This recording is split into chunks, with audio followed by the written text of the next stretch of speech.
بسم اللہ الرحمن الرحیم۔ السلام علیکم ورحمۃ اللہ وبرکاتہ۔ دل سے جو نکلتی ہے بات اثر رکھتی ہے، پر نہیں طاقت پرواز مگر رکھتی ہے۔ ناظرین، قرآن میں ایک آیت ہے جس میں اللہ نے مسلمانوں کو مسلم نام دیا ہے اور ان کے ایک ہونے کی تعلیم دی ہے۔ یہ آیت سورہ حج میں ہے۔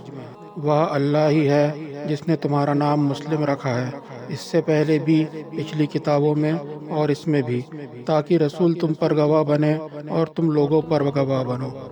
اس آیت میں اللہ تعالیٰ نے صاف طور پر مسلمانوں کو ایک نام دیا ہے جو کہ مسلم ہے۔ یہ نام ہمیں اس اتحاد کی طرف لے جاتا ہے جو اللہ کے ارادوں کے مطابق ہے، تاکہ ہم ایک امت کے طور پر ایک جٹ رہیں۔ آج دنیا میں شیعہ ہیں، سنی ہے، حنفی ہے، شافعی ہے، مالکی ہے، حنبلی ہے، دیوبندی، بریلوی، اہل حدیث اور وہابی ہے، اور نہ جانے کتنے فرقے ہیں، لیکن مسلم ڈھونڈے سے نہیں ملتے۔ اللہ نے جب نبی کریم صلی اللہ علیہ وسلم پر قرآن نازل فرمایا تو امت کو مسلم نام سے نوازا، اور جب تک اللہ کے رسول صلی اللہ علیہ وسلم حیات رہے یہ سلسلہ بنا کسی ہیر پھیر چلتا رہا۔ لیکن نبی صلی اللہ علیہ وسلم کے انتقال کے بعد معاشرے میں الگ الگ خیالات اور نظریات کی وجہ سے مسلمانوں کے بیچ اختلافات پیدا ہونے لگے۔ اس کے چلتے اسلامی معاشرے میں سمے سمے پر کئی فرقے پیدا ہوئے، اور ان فرقوں کے مزید ٹوٹنے سے اور نئے فرقے پیدا ہوئے۔ ان فرقوں کا استعمال سیاسی اور مالی فائدے کے لیے ہونے لگا، اور اب تو یہ عالم ہے کہ فرقوں کی گنتی کرنا محال ہے۔ ایک حدیث شریف کے مطابق رسول پاک صلی اللہ علیہ وسلم نے فرمایا، یہودی 71 یا 72 فرقوں میں بٹ گئے، اور نصرانی بھی 71 یا 72 فرقوں میں بٹ گئے، اور میری امت 73 فرقوں میں بٹ جائے گی۔ ان میں سے ایک فرقہ جہنم سے محفوظ رہے گا۔ لوگوں نے پوچھا، وہ کون ہے یا رسول اللہ؟ آپ صلی اللہ علیہ وسلم نے فرمایا، وہ جو میرے اور میرے صحابہ کے طریقے پر ہے۔ اللہ کے رسول صلی اللہ علیہ وسلم نے اسلام میں فرقوں کی گنتی 73 بتائی ہے، لیکن 73 کی تعداد اکثر علماؤں کے نزدیک علمی طور پر نہیں لیا جاتا، بلکہ یہ تعداد تفریق کی شدت کو بیان کرنے کے لیے ہے۔ اس کا مقصد مذہب میں اختلافات کی گنجائش کی حد کو سمجھنا ہے، نہ کہ فرقوں کی اصل گنتی کرنا۔ اس کا مطلب ہے کہ اسلام میں یہودیوں اور نصرانیوں سے زیادہ فرقے ہوں گے۔ وہ مسلمان جو رسول پاک صلی اللہ علیہ وسلم اور صحابہ کے اصل تعلیمات پر چلتے ہیں، انہیں نجات یافتہ فرقہ الفرقات الناجیہ کہا جاتا ہے، اور یہ وہی لوگ ہیں جو صرف مسلم ہیں، جن کا کسی خاص یا عام فرقے سے کوئی لینا دینا نہیں ہے، اور یہی وہ فرقہ ہے جو رسول صلی اللہ علیہ وسلم کی اصلی امت ہے اور جنتی ہے۔ اس کے علاوہ جتنے بھی فرقے ہیں جنہوں نے اپنے اپنے نام رکھے ہوئے ہیں، ان میں سے کوئی بھی فرقہ اس حدیث کے مطابق جہنم کی آگ سے محفوظ نہیں رہے گا۔ نجات یافتہ فرقہ آج گنتی میں نہیں کے برابر ہی بچا ہے، اور یہی وجہ ہے کہ 200 کروڑ مسلمانوں کے ہونے کے بعد بھی قیامت قریب ہے۔ ناظرین، اسلام کا پیغام توحید یعنی اللہ کو ایک جاننا، عدل یعنی انصاف، اور اخلاق یعنی اچھے اخلاق پر مبنی ہے۔ رسول اکرم صلی اللہ علیہ وسلم نے بھی اسی تعلیمات پر عمل کرنے کی بات کہی۔ انہوں نے فرمایا، میری امت کبھی بھی گمراہی پر اتفاق نہیں کرے گی، لیکن آج فرقہ پرستی کی وجہ سے یہ امت کئی حصوں میں بٹ چکی ہے، اور اس سے غیر مسلم طاقتوں کو اسلامی امت کے خلاف فتنے پھیلانے کا موقع ملتا ہے۔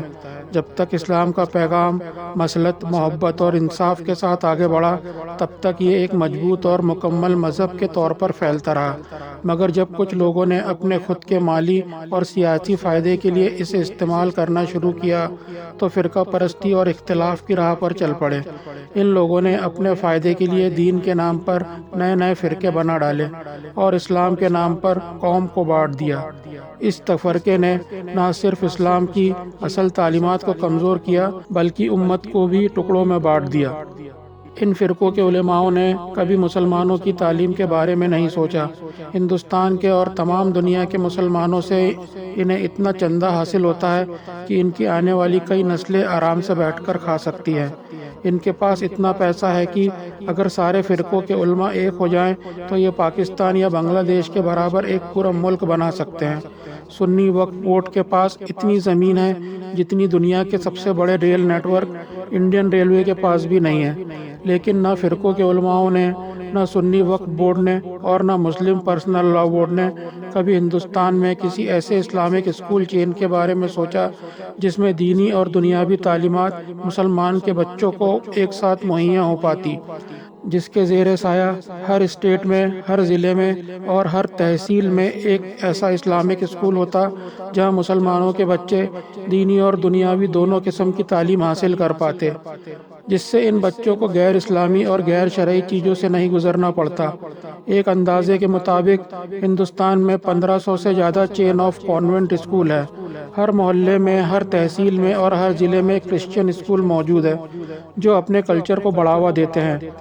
Dawn Bosco, Saint Joseph, Saint Xavier, Saint Paul, Saint Michael, Bishop Cotton, Saint Francis, Saint Peter, Saint Thomas, Providence Girls اور انگنت ایسی چین آف اسکول ہے جن کے زیر سایہ ہندوستان کی گلی گلی میں کانوینٹ اسکول چلتے ہیں، جبکہ ہندوستان میں کرسچنوں کی کل آبادی صرف 2.3% ہے، وہیں مسلمانوں کی کل آبادی 18% سے بھی زیادہ ہو چکی ہے۔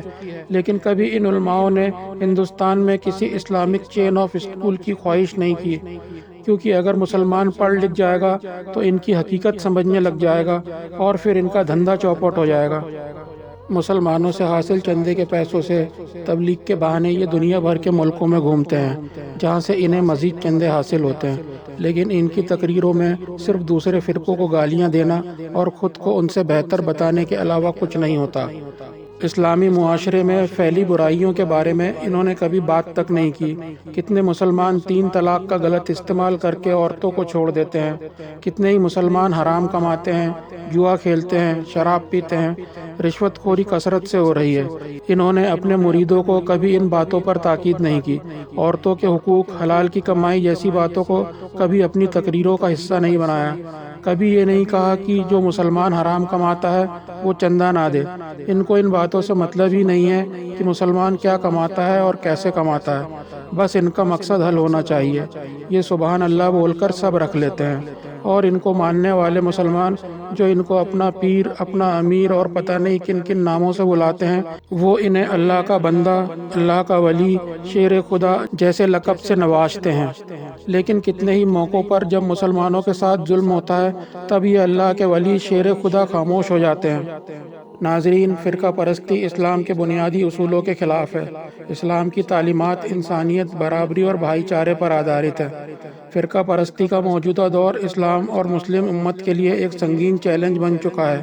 اسلام جو کہ اتحاد، محبت اور انسانیت کی سیکھ دیتا ہے، آج فرقوں میں بٹا ہوا نظر آتا ہے۔ اس بٹوارے کا بنیادی کارن علماء کا اپنے فائدے کے لیے مذہبی تعلیمات کا استعمال کرنا ہے۔ یہ لوگ اسلام کے نام پر نئے نئے فرقے بنا کر لوگوں کے دلوں میں نفرت اور بٹوارے کی دیوار کھڑی کر رہے ہیں، جو نہ صرف امت کے لیے بلکہ پوری انسانیت کے لیے خطرناک ہے۔ موجودہ دور میں الگ الگ فرقوں کے علماء اکثر ایک دوسرے کے خلاف فتوے جاری کرتے ہیں۔ وہ اپنے مسلک کو ہی اصلی اسلام بتا کر دوسرے فرقوں کو غلط ٹھہراتے ہیں۔ اس کا سب سے بڑا نقصان یہ ہوتا ہے کہ عام لوگ گمراہ ہو جاتے ہیں اور اسلام کا اصل پیغام دھندلا پڑ جاتا ہے۔ ہر فرقے کے علماء اپنے مسلک کو باقی مسلکوں سے بہتر اور صحیح ٹھہرانے کے لیے مذہبی کتابوں اور حدیثوں کی اپنی سہولیت کے مطابق تفسیر پیش کرتے ہیں، جس سے مسلمانوں کے بیچ آپس میں نفرت بڑھتی ہے۔ ان علماؤں کے بیچ ہونے والے اس ٹکراؤ کا اثر سیدھے طور پر امت پر پڑتا ہے۔ مسلمان ایک دوسرے سے دور ہو رہے ہیں، مسجدیں اور مجلسیں فرقوں کے آدھار پر بٹ چکی ہیں اور یہ بٹوارا روز بروز گہرا ہوتا جا رہا ہے۔ فرقہ پرستی کا یہ سلسلہ مسلم نوجوانوں کے دلوں میں نفرت بھرتا ہے اور اتحاد کی جگہ بٹوارے کا ماحول پیدا کرتا ہے۔ نتیجن غیر مسلم سماج اسلام کو ایک ٹوٹے ہوئے اور کمزور مذہب کے طور پر دیکھتا ہے جو اسلام کی اصل تعلیمات کے بالکل خلاف ہے۔ فرقہ پرستی کا ایک اور سنگین نتیجہ یہ ہے کہ مسلم سماج ترقی سے پیچھے رہ جاتا ہے۔ جن مسئلوں پر دھیان دے کر سماج کو آگے بڑھانے کی ضرورت ہے، جیسے کہ تعلیم، اکنامک ڈیولپمنٹ اور سائنس ٹیکنالوجی، ان کی جگہ علماء آپس میں بے وجہ کے مسئلوں میں الجھے رہتے ہیں۔ یہ مذہبی ٹکراؤ علماء کو مذہبی اور سماجی سدھاروں سے دور رکھتا ہے، جس کا اثر پورے سماج کی ترقی پر پڑتا ہے۔ جب تک مسلم امت اس فرقہ پرستی سے چھٹکارا نہیں پاتی، تب تک وہ ایک مضبوط اور ایک جٹ سماج کے روپ میں نہیں ابھر سکتی۔ آج کے دور میں ہم ایک خاص طبقے کو اندھ بھکت کہہ کر ان کا مذاق اڑاتے ہیں، لیکن اصلی اندھ بھکت تو وہ مسلمان ہیں جو ان فرقہ پرست علماء کو اپنی بخشش کا ذریعہ مانتے ہیں، اور جس دن غیر مسلمان پر عذاب بن کر ٹوٹیں گے، یہ الگ الگ فرقوں کے بڑے بڑے علماء، اللہ کے ولی، شیر خدا کہیں نظر نہیں آئیں گے۔ ناظرین، اب یہ ہماری ذمہ داری ہے کہ ہم فرقہ پرستی کی قید سے باہر نکلیں، قرآن اور حدیث کا مطالعہ خود سے کریں، اللہ کے رسول صلی اللہ علیہ وسلم اور ان کے صحابہ کے راستوں پر چلیں، اور اپنا نام الفرقات الناجیہ یعنی مسلم فرقوں میں درج کرائیں۔